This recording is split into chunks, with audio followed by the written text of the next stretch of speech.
Ma löön plaksu sellepärast, et me teeme täna siit Puuduta mind saadet. Teie kaadrisse ei jää, ärge kartke seda, et siin on sina, kallikene, oled see kannataja pool siin, kes jääb kaadrisse. See on tema debüüt. Ta esitleb oma romaani, esimest lapsukest. Ja teema on ka päris intrigeeriv. Okei, teist ja kolmandat lapsukest, sul on lapsed ka, aga raamat on alati selline pesamuna. Ja minu meelest Laine Randjärv ütles mulle toredad sõnad, kes on täna siin ka publiku hulgas, et see on Eesti kirjanduse ajaloos rariteetne romaan. Miks? Seda me saame kohe teada. Selleks läheb pisut aega võib-olla, et alustame sellest, et millega tegu. Tegu on siis teosega, mille nimi on Topeltmäng. Ja topeltmäng juba ise justkui ütleb, et ahaa, siin läheb seiklusteks. Siin on kindlasti armuvalu, petmist, võib-olla siis ka tõde ja tõe väänamist, pea peale pööramist, et kõike seda, et Rutt, võib-olla sina ise alustuseks ikkagi ütled, et millega tegu, et millega sa oled hakkama saanud? Tere kõigepealt kõigile, et see romaan on siis, kui mõne sõnaga kokku võtta, siis armastusest kindlasti, nagu sa ütlesid juba, petmisest, sõprusest, reetmisest ja erinevatest tunnetest siis. No sa ei ole kirjanik ju, sa oled aednik. Jah, see on minu debüütromaan siis. Aga ma tahaks pigem küsida niipidi, et mis juhtub ühe inimesega, kellel on sõrmed mullas, kes armastab tohutult loodust, kes on kusjuures oma aia istutanud täis nii palju taimi, et ta ise enam sinna ära ei mahu ja nüüd pidi maad juurde lausa ostma. Ja siis järsku kirjutab raamatu, et mis sinuga juhtus ja veel sellisel intrigeerival teemal, nagu just me loetlesime, armastus, petmine, reetmine ja kõik need muud asjad ühes sellises suhteliselt kusjuures mahukas raamatus. Ma võtsin selle kätte, ma lugesin selle küll mustandina alguses läbi ja see tundus palju õhem. Ma võtsin raamatu kätte, Püha Peetrus, see ongi romaan, millega sa oled hakkama saanud. Et mis sul seal sees möllas siis ikkagi, et sa pidid selle endast välja saama? Jah, ma ei ütleks, et mul midagi juhtus, aga aja jooksul hakkasid erinevad ideed kogunema ja ma hakkasin kusagilt, ega ma ei hakanud seda raamatut nagu algusest kirjutama, ma hakkasin kusagilt keskelt peale.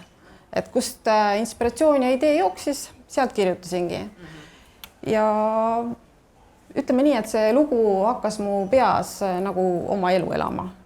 Ja lõpuks saigi sellest romaan. No aga ikkagi tegemist on siis armastusega, läheduse otsimisega, aga keskseks teemaks on justkui see keelatud armastus. Ja siis seal on sellised riskid, mis inimesed võtavad keelatud armastuse nimel ja kaotuse valu ja kõik need asjad. No kas sa pidid ikkagi, ma ei jäta jonni, sa pidid ikkagi enda pealt midagi kirjutama, kas su enda elus siis juhtus midagi sellist dramaatilist või vaata, vahel on nii, et mõni inimene hakkab selle pärast kirjutama, et ta peab endast välja saama justkui või mõni hakkab muusikat kirjutama või mõni hakkab kunstnikuks, palun väga. Meil on ka kunstiteosed, me jõuame kohe ka selleni, miks meil sellised põnevad pildid siin taustal on, et need on ka selle raamatuga seotud. Et sa ei saanud ju kirjutada päris nii, et tead, vaatasin, lugesin paari raamatut või vaatasin mõnda põnevat filmi või kuskilt sõbrannad rääkisid midagi ja siis mõtlesin, et panen nendest tükikestest nüüd loo kokku. Et ma ei jäta ikka kraapimist, et kas see sealt tuli ikkagi mingitest isiklikest kogemustest? no siin raamatus on kõike, nii isiklikku kogemist kui puhast fantaasiat, kui mingite minu sõpradega juhtunud juhtumisi, mida ma olen siis nagu siia raamatusse pannud. Et ma näen, et sa ei taha rääkida, ma räägin ise siis selle aja täis. Et no kuna ma mainisin, et sellist romaani pole varem kirjutatud, miks ma seda ütlen, on see, et kõik see ei toimu. Me oleme ju lugenud raamatuid, kus see on tavaline, kus räägitakse ju armastusest ja intriigidest. Aga mis teeb nüüd selle ainulaadseks, on ikkagi see, et see kogu tramburai toimub kahe naise vahel. No okei, seal on teisi naisi veel, aga ütleme siis põhitegelased on ikka või naistevaheline armastus. Et see, ja minu jaoks oli see kusjuures üllatus, et Eestis ei ole seda teemat kirjanduse vallas üldse puudutatuks. Teadsid seda või? Jaa, teadsin küll, et on mingeid romaane, kus on nagu põgusalt üle libisetud, aga sellist romaani, nagu mina kirjutasin, tõesti ei ole. Et ma arvasingi, et võib-olla see on see nišš, mis on nagu tühi, millega ma saan eriline olla, millega ma saan silma paista. Aga see ei olnud taotluslik, et nüüd mina pean kirjutama sellise asja, sest et nišš on tühi ja nüüd ma kirjutan ja siis ma saan rikkaks. Ei, mul oli see idee juba enne, aga pärast öeldi, et see nišš on nagu tühi, et sellega sa nagu paistad silma. Okei, aga sa tead, et Eesti on selline pisikene konnatiik. Sul on, nagu me teame, perekond, sul on sõbrad, tuttavad, ma ei tea, töökaaslased, kas ma saaksin öelda, sellepärast kui sa seal aias üksi nokitsed, siis kas seal on jänesed, mutid ja rebased võib-olla ja teod. Ja, kindlasti. Aga et kas sa mõtlesid tagajärgede peale ka, sest nagu ma ütlen, meie väikses vanas konnatiigis tuleb selle peale mõelda, sest sa tead ju, et üsna lihtsalt inimesi siin sildistatakse, pannakse häbiposti, ükskõik mis sa teed, head või halba, toredat või inetut. Et kui sa oled pisut teistsugune või teed midagi teistmoodi või ainulaadset, siis see ei jää märkamata, aga seda kuidagi see ei ole alati nagu kõige meeldivam või positiivsem. Kas sa seda ei kartnud? Ei kartnud. Alguses mulle pakuti küll, et äkki kirjutad nagu pseudonüümi all, et siis ei tea keegi, kes sa oled ja nii edasi, aga kui ma järgi mõtlesin, siis ma mõtlesingi selle peale, et mis on see kõige hullem, mis minuga juhtuda saab. Vangi pannakse. Pea raiutakse maha. No seda vaevalt, et tänapäeval, ja siis ma mõtlesingi, et tegelikult ma ei karda selles mõttes, et mul on piisavalt paks nahk, et isegi kui inimesed tahavad nagu inetult öelda, siis ma ei võta seda südamesse lihtsalt. No aga sinaks, aga sul, nagu ma ütlesin, on ka perekond. Võib-olla ütleme, nooremad inimesed on tänapäeval suht sellised, nad on kosmopoliidid, ütleme, nad on kuidagi aduvad seda maailma hoopis teistmoodi. Aga konservatiivsemad on kindlasti meie emad, tädid, onud, vanaemad. Kas sa nende pärast ei muretse, kallike? No ainuke, kelle pärast ma muretsesin, mõtlesin, mis mu ämm ütleb. Just. Arvasin. Aga ta hakkas ka raamatut lugema, eks ma siis saan teada, mis ta lõpuks arvab. Ämma käest, jah, ma võin juba eeldada, mis sealt tuleb. Aga räägi natukene ikkagi meile sellest raamatu sisust, sest raamat on olnud, ta ei ole, nädalakese võib-olla on alles müügis olnud, just poelettidele jõudnud. Inimesed, ma ei usu, järsku keegi võib-olla tõstab käe, kes on jõudnud juba tutvuda sellega. Vau, urňao. et natukenegi meie Puuduta mind saate vaatajad saaks nagu aimu, et millest see raamat siis ikkagi räägib, et mis see fookus nagu on, et kas sa tahad nagu sealt võib-olla rääkida, ühesõnaga räägi ise oma sõnadega, siis ma küsin juurde. No raamatus on nii palju erinevaid teemasid tegelikult ja elulised teemad, et inimestevahelised suhted, et see tegelikult ei olegi oluline, kas need on naistevahelised suhted, aga need ongi inimlikud suhted. Ja kõik need sõpruse ja petmise ja reetmise teemad ja no kas siin on, kui sa kirjutad seda raamatut, kas siin on nagu äratuntav siis nagu Eesti inimeste teema või Eesti inimeste probleemid või kui me tõlgiksime selle raamatu nüüd ükskõik millisesse keelde, kas see siis puudutab kogu maailma või oled sa läinud ikkagi natukene vaadanud seda Eesti inimese hinge ja no selles raamatus on väga palju nagu Eestiga seonduvat, mis on nagu taotluslik, et aga ma ei tea, kui seda näiteks tõlkida, siis võib-olla mingid kohad jäävad lugejate jaoks natuke nagu segased, mis puudutavad Eestit, mida nagu mujal maailmas inimesed ei tea. Aga põhiteema on ju täiesti inimlik, et see ei ole ju ainult eestlastega seotud. Aga siin on ikkagi naiste lood, on ju, lõppkokkuvõttes, kuigi sa praegu ütled, vahet ei ole, et kas on naised või mehed. Aga ikkagi tegemist on naiste lugudega ja me teame, et naised käituvad ikkagi täiesti teistmoodi kui meesterahvad. Et kas see on ka nagu taotluslik, et justkui seda naiste sisemist maailma esile tuua, ja jällegi ma jõuan selleni, et nende keelatud tunneteni, et vaata, meestevahelisest sõprusest ja sellisest armastusest räägitakse Eestis palju vabamalt. Aga kuidagi see naiste teema ikkagi on sinna vaiba alla nagu pistetud, et kas see ka natukene sind trigerdas? No võib-olla natukene, aga see idee oli mul nagu peas olemas, et see, mis sellest loost lõpuks sai, see ei olnud mul päris algideena sellisena plaanis, aga ma ütlen, tegelased ja lugu ja kõik hakkas oma peas elama. Et ja nii saigi. Nojah, loomulikult sa oled ise eestlane, sa ei saanudki mõelda nagu laiemas pildis, eks ole, et sa kirjutasidki nagu Eesti naine sellest, aga okei, läheme armastuse ja iha juurde ja sõpruse ja siis truuduse juurde. Et ma saan aru, et sa ise oled õnnelikus abielus, on ju, et kõik on hästi nagu. Või kui palju seal on sind ikkagi iseennast, et võib-olla mingitest eelmistest suhetest, ma ei tea sinust mitte midagi kusjuures, et selles mõttes mul on pisut nagu raske isegi nagu mõelda, et kui ma oleks võib-olla su tuttav või sõbranna, et siis mul oleks nagu lihtsam urgitseda sinus, aga kuidas kirjutada romaani? Romaan on ikkagi, ta ei ole ju mingisugune essee või lühike artiklikene, et sa lähed ju seal nii sügavuti, et seal peavad ikkagi olema mingid omad kogemused ja omad läbielamised näiteks. Ja kindlasti siin raamatus on päris palju mind, aga ma ei tea, ükski kirjanik ei saa võib-olla kirjutada asjadest, millest ta midagi ei tea või mida ta üldse kogenud ei ole. Et loomulikult on seal mind, aga seal ei ole raamatutegelaste ja minu vahele võrdusmärki ei saa panna, et nemad on ikkagi raamatutegelased.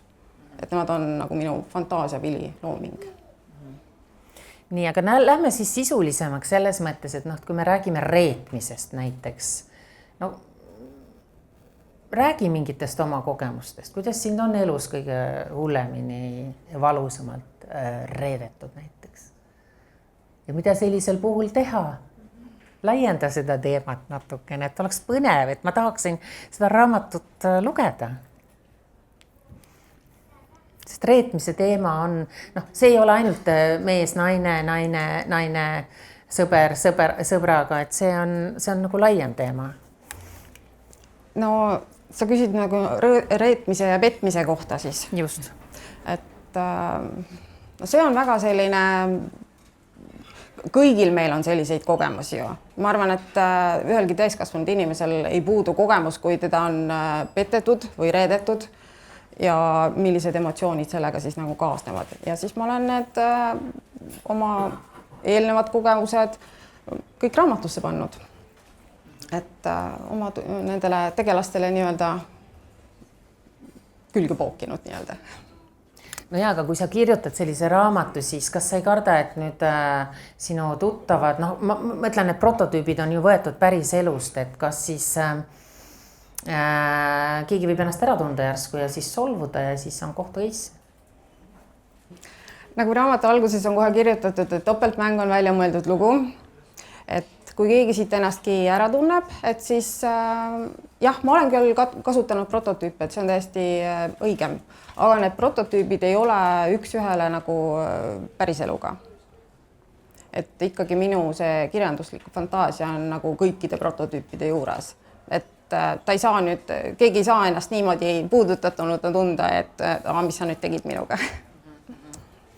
Aga kui nüüd mõni konservatiivne lugeja võtab selle raamatu kätte, loeb selle läbi ja ütleb, et ei, see on liiga provotseeriv, liiga julge, et sa ületad piire, niimoodi ei tehta. Kuidas sa sellistele inimestele vastaksid? No sellised inimesed, kes nii arvavad, need ei peakski seda raamatut lugema, et võiks nagu avatud meelega lugeda. Et kas sa siis tahad öelda, et sa tahad inimeste mõttemaailma muuta justkui? Mingil määral kindlasti, et on olemas sellised, ma ei tea, klišeed mingite asjade kohta, et ma üritan nagu seda omasoosuhete pilti natukene avardada võib-olla selle raamatuga. Et ma ei propageeri midagi, aga et inimesed saaksid aru, et see ei ole mingi selline inetu asi nagu. Aga kas ma pean ikkagi selle küsima, sest ma kaadri taga ma näen inimesed tahavad küsida, et kas see on ikkagi sinu enda elust ikkagi kogemustest võetud? Kas sa oled elanud topeltelu? Küsime siis otse. Nüüd ta ei taha vastata. Julgesid kirjutada? Vasta. Ja täpsusta. Millal, kus, kellega? No võta lonks šampanjat teile. Võta lonksu veel. No, et ei, sellisel kombel ei ole topeltelu elanud, aga mingid kogemused kindlasti minevikust on. Kuradi head vastused, ma ei saa siit saadet kokku. Üritan ühe nurga alt ja teise nurga alt, et ja ei, inimene ei vasta ainult ja kas ma esitan valesid küsimusi, järgu kas küsimusi, et ma peaks nagu kuidagi veel otsem tulistama, et ma tahan, et sa lähed ikkagi sügavuti natukene, et kui sa julgesid kirjutada, siis julge ka rääkida. Et räägi mingisugusest peatükist või mingisugusest osast sellest raamatust. Näiteks, et sa nagu, sul oli seda võib-olla lihtne kirjutada, aga kui sa hiljem üle lugesid, siis sa mõtlesid, või tihti me anname ju ka sõpradele, tuttavatele oma käsikirja lugemiseks. Ja äkki keegi ütles siis, et ei, jumala pärast ära seda sisse pane, ei, see läheb juba nagu üle piiri. Või oli sul kirjutades niimoodi, et sul tuli häbi puna palgele või erutuse puna, ütleme siis? Ei, häbi puna mul küll ei olnud, et kui nagu ma selle kõik raamatusse panin, siis järelikult ma ei häbene seda, et see on ju minu enda looming või fantaasia, et miks ma seda häbenema peaks. Aga... No mida oli kõige keerulisem kirjutada? Seal on väga intiimseid selliseid olukordi siis... me just rääkisime, et naiste omavahelisest sõprusest, armastusest. No oli midagi keeruline kirjutada või oli midagi piiripealset või oleks võinud veel julgem olla või? No nendest kohtadest, mida sa nagu ütlesid, et intiimseid ja neid asju mul ei olnud keeruline kirjutada, aga küll oli mõningaid muid asju, mis nagu võib-olla lugejat ei puudutagi nii palju, aga kus ma nagu ennast sisse panin, et seal oli mõningaid muid kohti küll. Aga võt, me tahame nendest kuulda. Muidu me seda raamatut ei loe lihtsalt. Näiteks lapse saamisest. Peategelane oli lastetu, kes üritas siis last saada ja sellest teemast. Sellest oli küll keeruline kirjutada. Ahaa. No aga räägi lähemalt sellest, et mis mis otsuseid seal siis tehti ja kas seal siis nagu läbi selle, no mina alati mõtlen, et kui ma loen raamatut ja siis sa tihti tunned mingites osades iseennast ära ja mõtled, ahaa, tal on ka nii, et sellest saab üle või selle saab lahendada teatud viisil, et ma saan justkui raamatust abi või kinnitust või toetust. Et kas sa nagu mingi läbi sellise keerulisema asja siis jagasid justkui, andsid nõu lugejale? No ma ei ütleks, et ma nõu andsin lugejale, aga pigem on see, et lugeja tunneb ennast sealt ära, et jah, mul on ka niimoodi juhtunud ja ma olen ka kõiki neid tundeid tundnud. Mitte ainult see lapse saamine, aga kõik need armastuse ja südamevalu teemad ja see on ju nii inimlik, et nagu igaüks tunneb ennast sealt ära. Ja jõuan pean hakkama raamatut vist ette lugema põnevamate kohtade pealt. Et saada siit käima nagu. Mitte ühtegi lugu ei tule sealt, et ühesõnaga, et no võtame raamatu lahti siis, issand jumal, mul on isegi siin sildid vahele pandud. Et millest, mida võiks puudutada nagu, et peategelased on siis Noora ja Berit, just. Ja vaat see mind ka tegelikult huvitas, et kas see raamat on kirjutatud pandeemia ajal või, kui meil oli lockdown või? Ei ole, see on hiljem kirjutatud.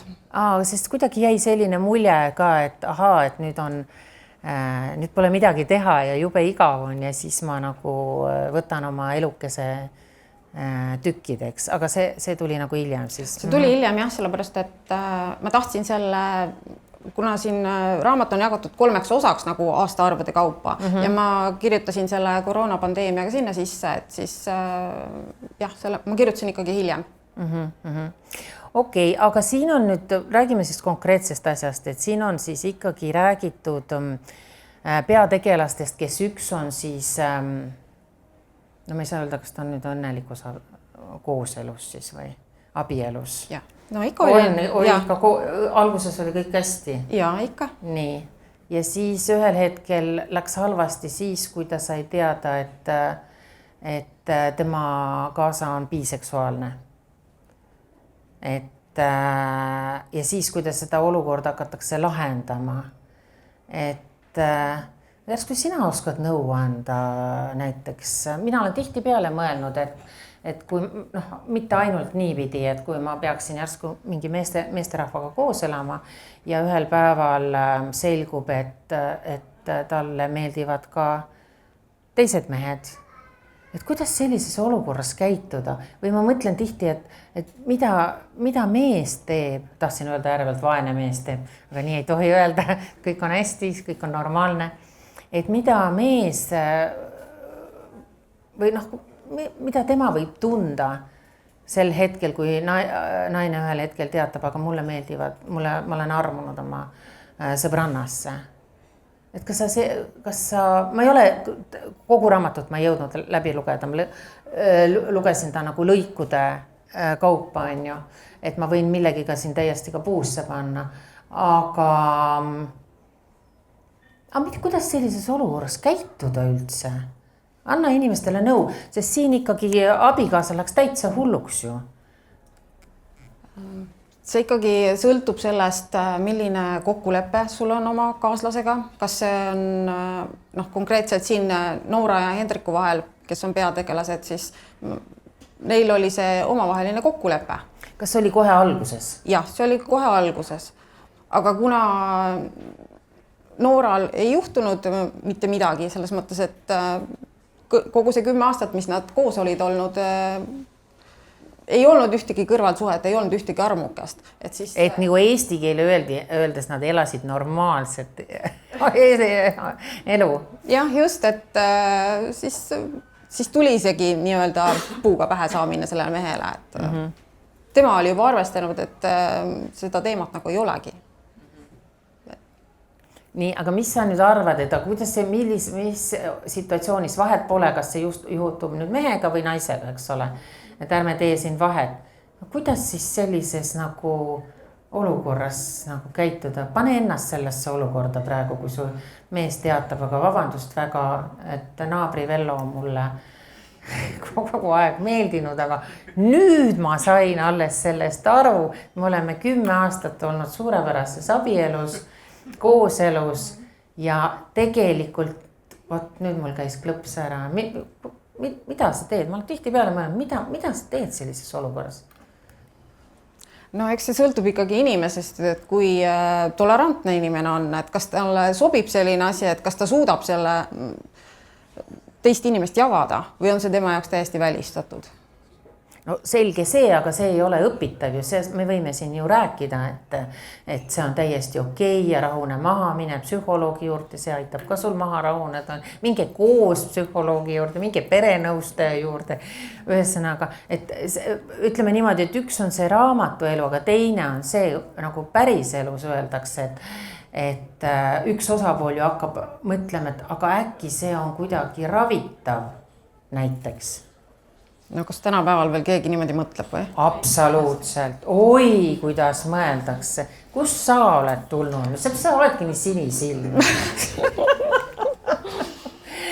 Oh my god, sa ei kujuta ette, kui palju mul on endal tuttavaid, kelle lähiringkonnas või kelle peres on juhtunud vastavaid asju ja inimene ütleb, et nüüd on arsti juurde minek või psühholoogi juurde minek.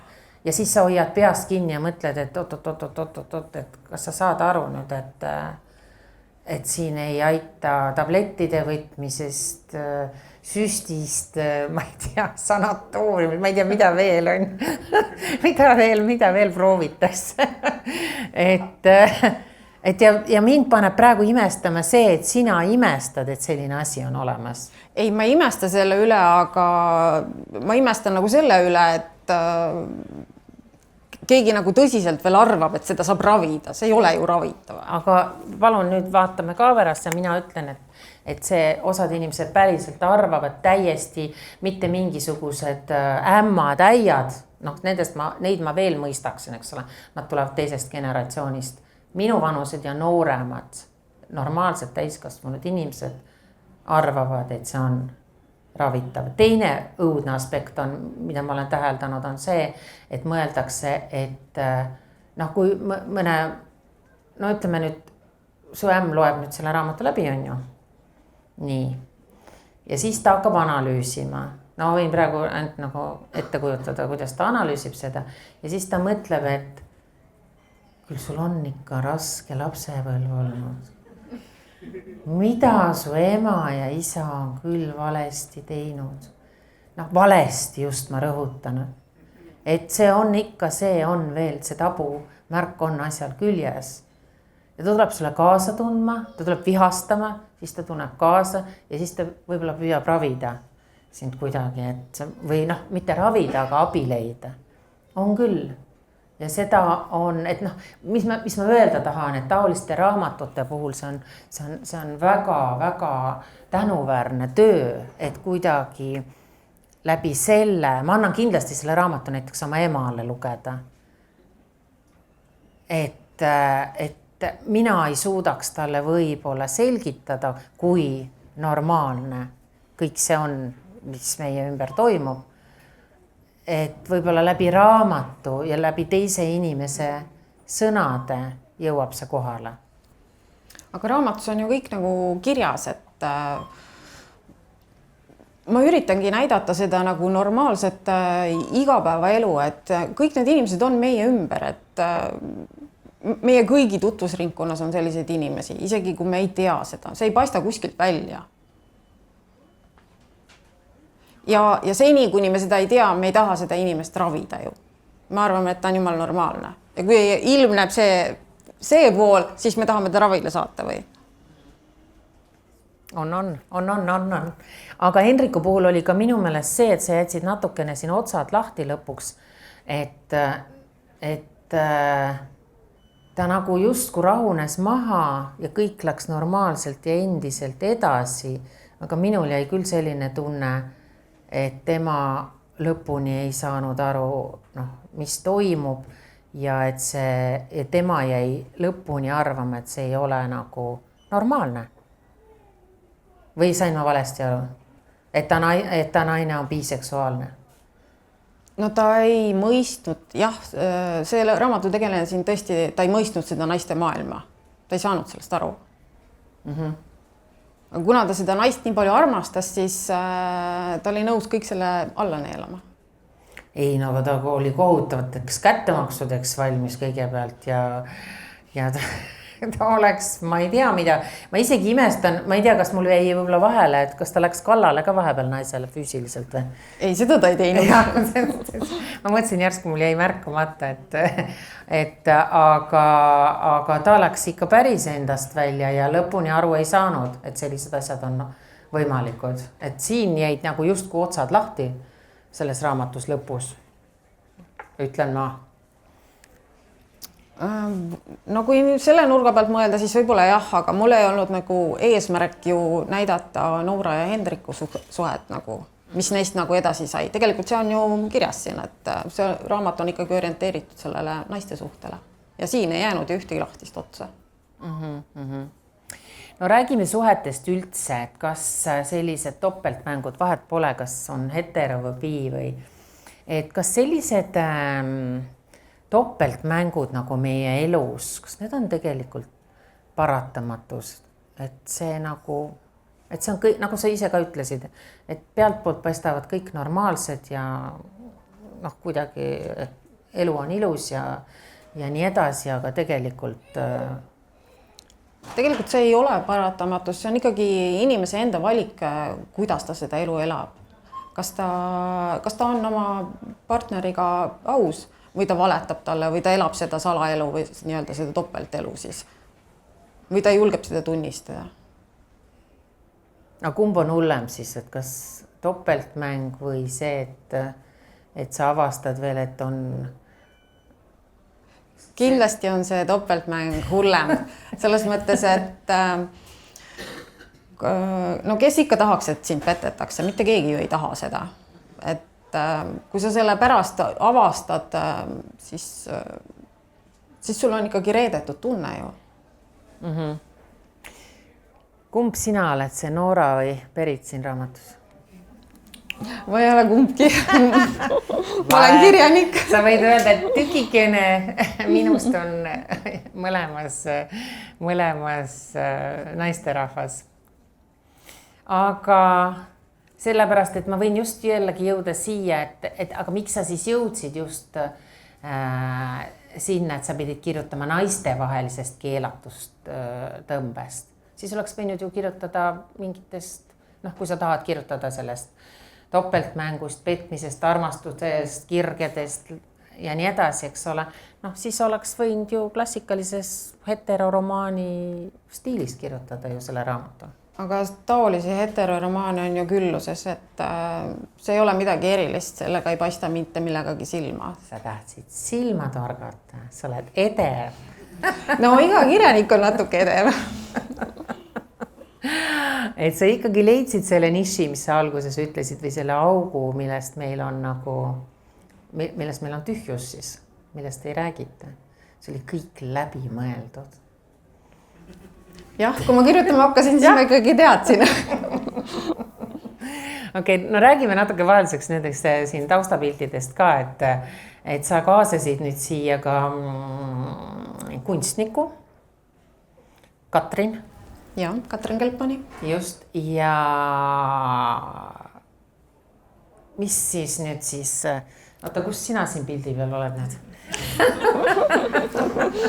Millise pildi peal sina siin oled? No oota, kas sa näed sarnasust?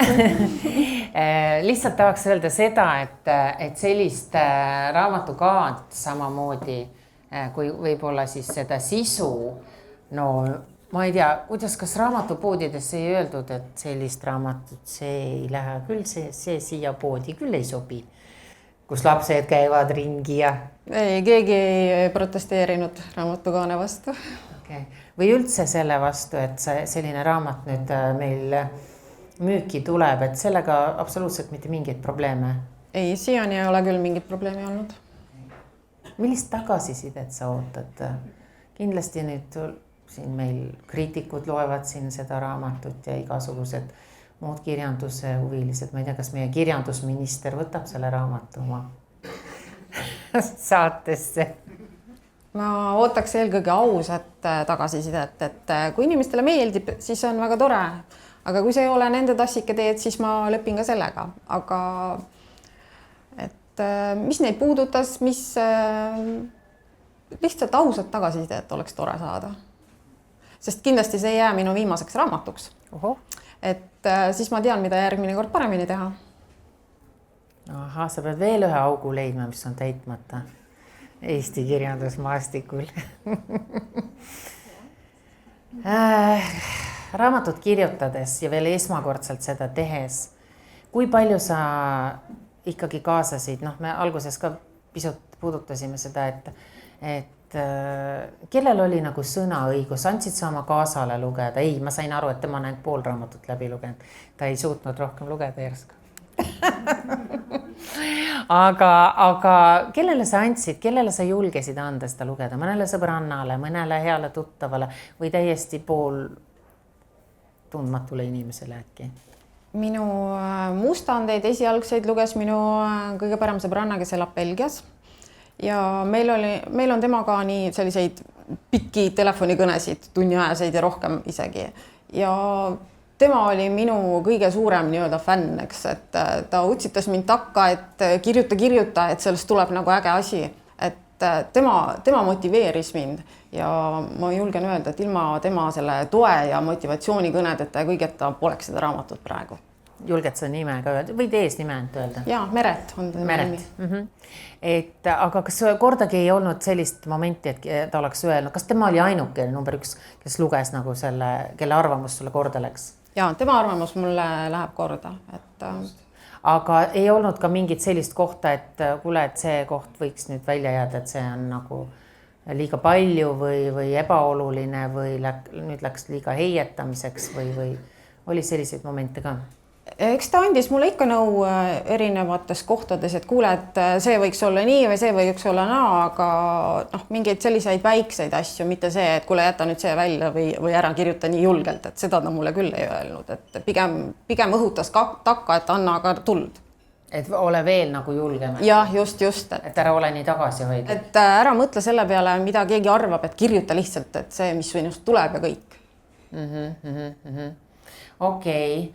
Aga nüüd, kui keegi loeb selle raamatu läbi või inimesed loevad selle raamatu läbi, no mis sa arvad, mida sa ise tahaksid või loodaksid, et milliseid tundeid või millise tundega sa, nad paneks selle nüüd raamatu kinni ja võib-olla mille peale nad võib-olla rohkem mõtleksid või sügavamalt võib-olla isegi arutleks või? No siin raamatus on ju täiesti erinevaid probleeme, mille üle mõelda, et ma ei tea, milliseid teemasid, mis kedagi puudutab, et need võivad täiesti erinevad asjad olla, aga et ma olen suutnud natukene seda naistevaheliste suhete maailma lugejale avada. Kui erinev see on naine-mees suhtes? Oi, see on ikka päris erinev tegelikult. Et heterosuhted on ikkagi sellised, ma julgeks öelda teistsugused. Naiste maailmas on seda kirge ja draamat ja seda ikkagi kordades rohkem. Ohoh, sa näikse teadvat. Aga sellepärast, et meestevahelistes suhetes on ka seda kirge ja draamat kordades rohkem kui heteroomades. Issand jumal tänatud, ma tahan öelda, et ma ei taha seda maailma siis lähemalt tunda, aga ma tahaks, et sa laiendaks seda teemat, mis seal siis nagu, inimene on nagu inimene ikka, me ju oleme öelnud, et tänapäeval meid ei üllata, meid ei vii rivist välja mitte miski, et No kujuta nüüd ette, kui 2 naist saavad kokku. No. Ja kui palju naistel on juba see draama ja armukadedus ja kirg ja see on nagu sisse kodeeritud ja kui need on 2 tükki, siis see on ju nagu topeltpauk. Topeltorkaan. Jah, just. et ma ei tea sellest mitte midagi, ma nii tahaks teada, aga näed, see ei räägi ju. Kas nad on kättemaksuhimulisemad, kas nad on rohkem nagu intrigandid või noh, mina sain ka siin aru, siin tulid ju teised naised ka mängu, kes tõesti, ma saan aru küll, tegelikult ma olen ju sõbrannade peal näinud sama asja, et nad ikka, kui naine keerab sulle ära, noh, tahab kätte maksta, siis see on kordades julmem ja valusam tegelikult, mille peale ükski mees isegi unes võiks tulla. Jah, täpselt nii ongi, et mehed ei mõtle nii nagu naised, et naised on õudsad olevused, seda ma võin küll öelda ja et seal ma mingeid asju lugesin ja et kui seal läks päriselt siis reetmiseks ja kättemaksuks, siis ma mõtlesin, et issand jumal, et mees ei suudaks tulla, mees tulebki sellepärast ma küsisin, kas mees tuli vahepeal rusikatega ka kallale, et kui mees ei leia enam vahendeid, siis ta tuleb, võib-olla lööb, on ju. Aga see naiste kättemaks on kordades palju julmem tegelikult, see on mentaalne. Jah, naised võivad puudutada selliseid kohti, nad nii-öelda, kui on kaks sõbrannat, eks ju, siis nad ju teavad üksteise nõrku külgi ja asju ja seda, kui ära kasutatakse kättemaksuks, siis võib see väga valus olla.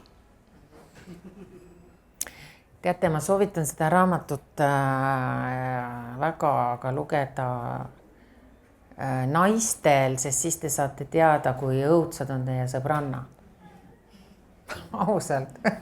See tunne mul tuli sealt vahepeal küll. Ma tundsin nagu mingid äratundmismoment oli küll. Kas kellelgi on küsimusi järsku? Midagi põnevat.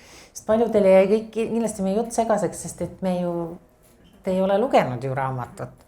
Ja ma ikkagi ei hakka seda raamatut siin osade kaupa ette lugeda, kuigi võiks mõne lõigukese. Mille üle sa ise oled kõige uhkem siin raamatus võib-olla? Oi, ma ei teagi, kas mingit sellist konkreetset kohta on, mille üle ma uhke oleks, aga no siin on tõesti, siin on nii palju teemasid, et ma ei oskagi nii palju niimoodi välja tuua. Jah, nüüd kui see jäänud siia kuuldavusse, siis ma kordan selle üle, et tagasilöögid võib olla siis seda raamatut kirjutades. No eks igal kirjanikul on niimoodi, et on paremad päevad ja on kehvemad päevad. Mõni päev tuleb teksti nagu kulda, istud hommikust õhtuni ja ei pane tähele, kas sul on kõht tühi või mis iganes, mis sul ümber toimub. Aga teine päev on jälle niimoodi, et sa teed arvuti lahti ja sa ei suuda ühtegi rida kirjutada. Ja on selline tunne, et loed oma teksti, et keegi teine kirjutas selle, et mina ei oska. Ja mul on seda nagu olnud korduvalt. Et see ei olekski justkui sina olnud? Jah, vahest on küll selline tunne, et ega mina ei kirjutanud seda, et ma ei tea, kes selle kirjutas. Sest mida mina panin tähele, ma ei tea, millest see johtub nagu, et aga siin oli sellist hästi palju sellist ilukirjanduslikku nagu, ma võin ühe siit katkendi ette lugeda näiteks, et pärast värskendavat suplust istusid nad piknikutekil, õrn tuuleil kuivatas nende märgi juukseid, sädelevad veepiisad pärlendasid välissi nahal, püüdes päikesekiiri ja moodustades tema päevitunud kehale justkui väikeseid kristalle. Saad aru, just selline selline ümar, nagu hästi palju nagu süvitsi kirjeldamist, et seal vee kirjeldamine, pilved, loodust hästi palju, loomulikult sa oled aednik, on ju, et hästi sellist nagu ilukirjanduslikku sellist, just kui sa tahaks mind tõmmata sinna, et mul tekiks ka see sama surin, et ma istun seal rannal ja jah, ma tahangi lugeja viia sinna pilti võimalikult detailselt, et tal tekiks see sama tunne, et ta näeks seda, kuidas see moment seal raamatus võiks välja näha. Et kui on ainult mingi dialoog tegelaste vahel, siis see siis ei hakka pilt nagu lugedes niimoodi jooksma. Sest mina läksin küll siin täiesti sisse. Naljaks ma võtsin just ka selle koha lahti, mida ma siin olen lugenud just, aga siin on just päikesekreemi teise kehale määrimisest on ikka lehekülgede kaupa nagu. Ma võin siin ühe lõigukese jälle ette lugeda, et Alice hakkas siis seda nii-öelda päikesekreemi, sellest päikesekreemist on juba enne pikalt juba räägitud, milline see kõik on, pisut külm ja karge ja hakkas siis seda aeglaselt ja hoolikalt tema seljale laiali määrima. Tema käed liikusid kindlalt ja rahulikult, tekitades kerget ja meeldivat surinat, mis kandus mööda Noora keha laiali. Alice lükkas Noora kuklast juuksed kõrvale, tema sõrmeotsad puudutasid kergelt kaela. Liikusid edasi õlgadele ja seejärel käsivartele. Issand, mul tekivad külmavärinad praegu täiesti. Ja iga liigutus oli hoolikas ja iga sentimeeter sai kreemitatud. Nii, ja nüüd läheb siit edasi. Noora sulges silmad ja hingas sügavalt tundes, kuidas Alice'i puudutused äratasid tema selja vastas ja kõrva juures. Oh my god, ma jätsin ühe rea vahele. Alice'i puudutused äratasid temas aeglaselt midagi üles. Korraga olid Alice'i täidlased rinnad tema selja vastas ja kõrva juures oli tajuda ta pehmet hinge õhku. See hetk oli peaaegu välja kannatamatult erootiline ja nii edasi ja nii edasi ja nii edasi. Tegelikult on tegemist erootilise kirjandusega.